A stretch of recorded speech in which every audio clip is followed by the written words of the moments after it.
Central Iowans are slipping, sliding, and digging out from a 6-inch snowfall. Good afternoon, everyone. Thanks for joining us on this Friday. The winter weather advisory for Central Iowa has just been lifted.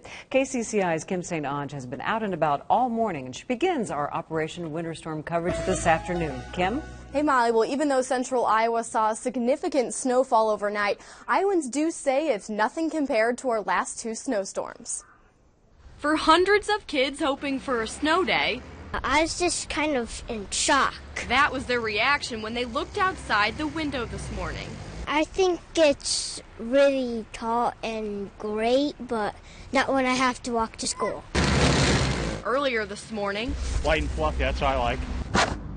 Iowans shoveled their sidewalks. This one's a lot easier. It's not hard packed or anything. It's light and fluffy, wet underneath.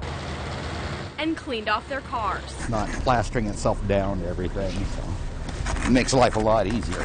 Even with Des Moines' 6 inches of snowfall, bye, honey. Most cars made it through the snow without a scratch. The sun is shining and the car can move freely, so it's all right. I like it out here today. Others, like this Des Moines police car, were not as lucky. But for those like 9-year-old Carly Jones, walking was the way to go. Have a good day, okay? You too. And I have to say, Molly, today really is turning out to be a beautiful day. The sun is shining and, it's really helping to melt that snow. We were just actually on Kia Way a few minutes ago and, it's completely clear, so those roadways are not nearly as bad as we were dealing with the last two snowstorms. So good news. Okay, it looks like we made it through the storm again. Okay, we did. Thank you.